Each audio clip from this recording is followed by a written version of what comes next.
My intent was to open this with a trail ride on this particular bike, but I forgot my GoPro. So I'm just gonna have to walk it up to the bike.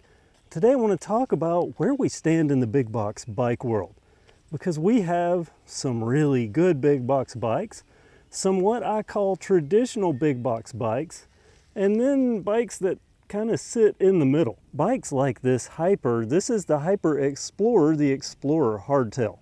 Part of a 1-2 punch with the Explorer name, they replaced the Hydroform with a full suspension bike that had a different color and gave this one the Hydroform's color. This particular bike came out at a curious time in the big box world because we had the new updated Schwinn aluminum comp, the Boundary, the Taft, bikes that set a new standard with their tapered head tubes and 1x drivetrains. And this one had some of that. Obviously you can see it has a 1x. You can see this is kind of old school looking, and that's why I call this an in the middle bike. Even though the timing might not make it in the middle, the equipment kind of does, because we do get the wider ranges that we need. As a matter of fact, this bike is one of the bikes that I say you can buy off the shelf or off the rack at Walmart and then take it straight to a mountain bike trail, a green trail, ride that and have some fun. I like to take bikes like this and upgrade as I go. If I can ride something out of the box on a mountain bike trail and then slowly add better parts to it as I get the funds, turn it into something that is an actual trail capable mountain bike. And by trail capable, I mean something that I can have more fun. Like what I've done here with what I call Project Cheap. I made a whole video on this. As a matter of fact, I will link down in the description the base review on this bike and my upgrades where I turned it into Project Cheap, putting only what I needed to put on it. As a matter of fact, what you're seeing here is the base bike with $200 worth of upgrade parts. And I went budget on these, but they made a difference. Here, this ZTZ fork, yeah, it's squirting out grease all over the place, but it is an air fork. The wider bars, more comfortable grips. These turned into really good grips. And some budget hydraulic brakes. These Zoom that I think back when brake prices were high, I got these super cheap. I didn't even touch the drivetrain aside from putting the cheapest peg pedals that I could find on here. And so far they're working well. Now, I will admit, I haven't ridden this bike maybe a handful of times, actually probably only 2 or 3, but I have loaned it out a couple of times, just enough to get a little wear started on the tires. And you can see these are the factory wheels, rim brake channel and all. That's how much of this that I left completely stock. But let's talk brass tacks. Is this worth it today with all the other options that are available? Well, I looked up this morning and this bike was $298 on the Walmart website.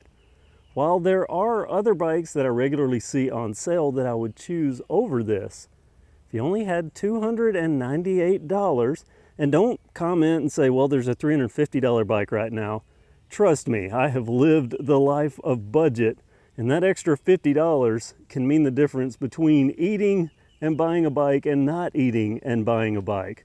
So for $298 at today's prices, what is available today, I would say, yeah, this is usable, at least in stock form, and at least on very green trails. And upgraded, it gets a little better. And by the way, note here, the original bolt-on front axle here, because I didn't change those wheels. So yeah, this is usable, and then of course, upgradable. There are, better options if you can catch something on sale. I mean, recently there was that Taft comp for $124 that, in my opinion, would blow this out of the water as far as a factory bike. But this does okay, and I want to tell you factory-wise where this is a good bike. That's right down here at this drivetrain. This is a 1x with its snafu branding and single chain ring. I can put a chain guide on this one. But back here, the Falcon Saker. Now the thing about these is they can be finicky, but this has a wide range freewheel. I can't remember the exact tooth count, but I was able to granny gear straight up the trail, the steepest part of the secondary trail, and I made it up without huffing it too bad, so that's a good thing. Now the shifting on these, you get budget stuff, and the shifting can get unique. For instance, this will shift up all the gears. But when I go to shift down periodically, it just won't hit one of the middle gears. I'll have to shift back up and shift back down and kind of jump around it. So there's that, but overall, it does work and it provides a decent range out of the box. I will also say on this particular bike, this is the longest throw that I have ever seen on a Shimano Alta shifter. I mean, ugh, I'm pressing my thumb way down there. I've never remembered this on an Altus having that much throw, but it's present on this bike. And yeah, that is the most hideous stem that I think I've ever equipped on a mountain bike. Not profile-wise, but definitely color-wise. Hey, I was trying to meet a budget target under $200. You gotta take what you can get sometimes. And sometimes that works out even better than you planned. I went budget with those brakes, and check this out. The floating rotors blue to match up here. I like that. You know, the color's a little off from the frame. But overall, I'm very happy with how this turned out. Now, this is what I call a bubble bike.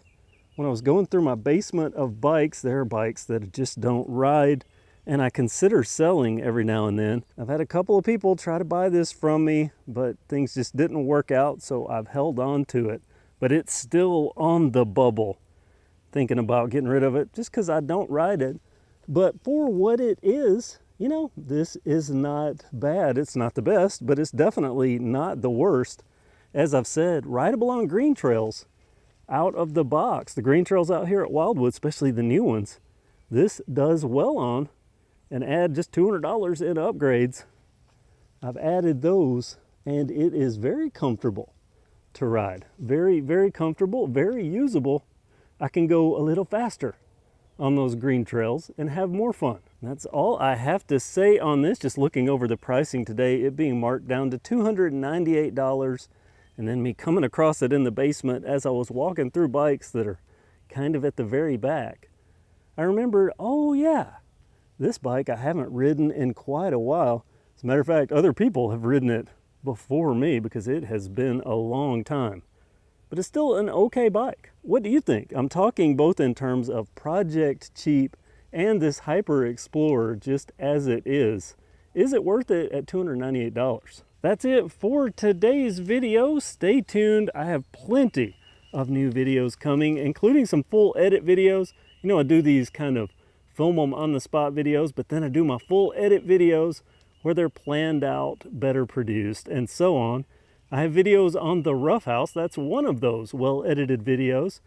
The Rough House 50, my other two wheels, my scooter, because that's a passion of mine. And when it gets more humid outside in the middle of the summer, that becomes a crutch. And speaking of crutches, I have another e-bike. This is a Schwinn e-bike, kind of a city commuter style e-bike. Really impressive. I heard it has high ratings from Schwinn when they've done events, things like that. When I saw it, I understood why.